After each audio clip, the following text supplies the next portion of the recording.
નમસ્કાર મિત્રો. કાલે એક એવો દિવ્ય અને અત્યંત દુર્લભ યોગ આવી રહ્યો છે જેનું મહાત્મ્ય સૂર્યગ્રહણ કરતાં પણ કરોડો ગણું વધારે માનવામાં આવે છે. આ યોગ છે વ્યતિપાત યોગ.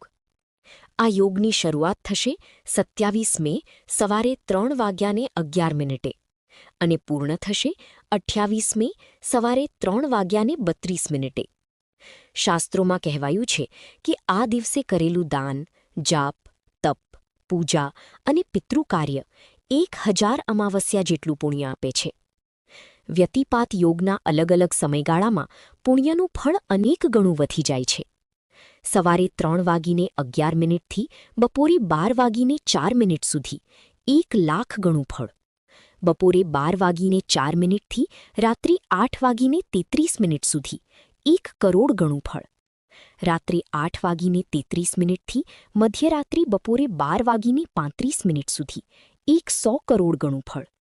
અને સૌથી શક્તિશાળી સમય રાત્રિ 12:35 થી સવારે 3:25 સુધીનો મુખ્ય પતનકાળ. આ સમયમાં કરેલું પુણ્ય અક્ષય બની જાય છે, એટલે કે તેનું ફળ ક્યારેય નાશ પામતું નથી. આ દિવસે ખાસ કરીને પિતૃઓ માટે તર્પણ કરવું, દાન પુણ્ય કરવું અને શ્રીમદ ભગવદ્ ગીતાના 7મા અધ્યાયનો પાઠ કરવો ખૂબ શુભ માનવામાં આવે છે. સાથે સાથે પંચબલી કર્મ પણ કરવું, કૂતરાની ભોજન, ગાયની રોટલી, કાગડાની અન્ન, કીડીઓની દાણા અને બ્રાહ્મણ સેવા, આ બધું જીવનમાં સુખ, શાંતિ અને પિતૃ આશીર્વાદ લાવે છે.